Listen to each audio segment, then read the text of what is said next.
Salam sejahtera Malaysia. Terima kasih kerana memilih channel ini untuk mendapatkan berita terbaru setiap hari.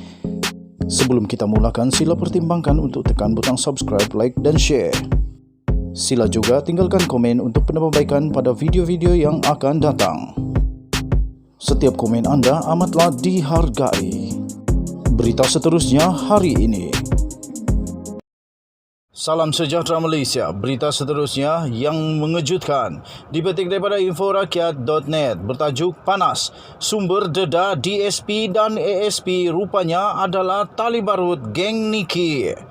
Deputy Superintendent Polis DSP dan Assistant Superintendent Polis ASP antara kira-kira 34 nama anggota dan pegawai polis yang telah dikenal pasti menjadi tali barut kumpulan jenayah terancang yang diketuai oleh Ahli Perniagaan Datuk Seri Niki Leo Sun Hee. Turut dikenal pasti bersekongkol dengan pejanaya geng Niki adalah membabitkan beberapa pegawai polis berpangkat inspektor dan pangkat rendah korporal serta lance korporal. Lebih mengejutkan, mereka yang disyaki tersebut bertugas di sebuah jabatan polis di Bukit Aman selain turut dipercayai terlibat dengan kartel polis Diraja Malaysia PDRM seperti yang didedahkan oleh Ketua Polis Negara Tan Sri Abdul Hamid Bador baru-baru ini. Sumber berkata, kumpulan kartel ini rupanya bukan hanya melindungi geng Niki, malah mereka juga dipercayai menjadi petualang yang bersubahat bersekongkol dengan beberapa sindiket jenayah terancang lain di negara ini. Geng penjenayah lain turut dilindungi kumpulan polis tersebut, ialah geng Edikana, geng Elvin Go, geng Wan Padang Besar, geng Paksu Kayu Hitam dan geng Tiger 99 AYT 99. Setakat ini, seorang berpangkat DSP dan 2 ASP ini antara lebih 10 yang sudah dimasukkan dalam senarai untuk siasatan. Namun, akan ada pegawai kanan tinggi lain akan turut dimasukkan dalam senarai tersebut, kata sumber itu semalam. Sementara itu, di Johor, Datuk Ayub Khan Maidin PJ pada sidang akhbar beliau semalam memberitahu senarai nama pegawai dan anggota polis yang bersekongkol dengan geng Niki tidak akan didedahkan. Ketua Polis Johor itu berkata, tindakan yang akan diambil terhadap pegawai dan anggota polis yang dikenal pasti terlibat dengan geng penjenayah itu akan dibuat di mahkamah kerana terlibat dengan kumpulan jenayah terancang.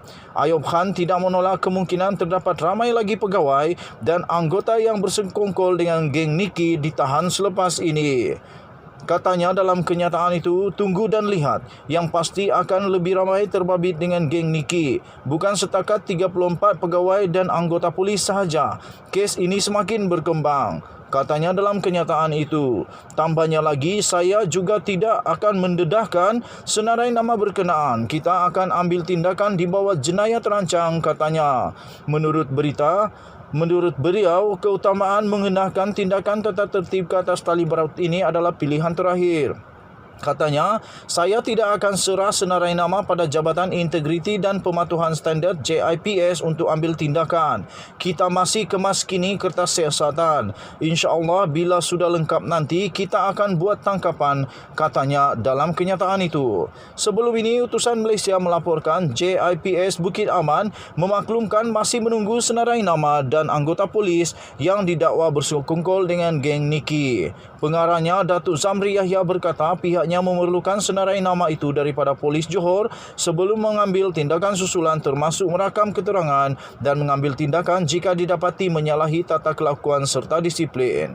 Pada 30 Mac yang lalu, Abdul Hamid mendedahkan terdapat 34 pegawai dan anggota penguat kuasa termasuk polis yang terlibat dalam melindungi jenayah geng Niki. Kesemua individu berkenaan dikesan bergaul selain menjadi ahli membantu kumpulan jenayah terancang tersebut selepas menerima suapan.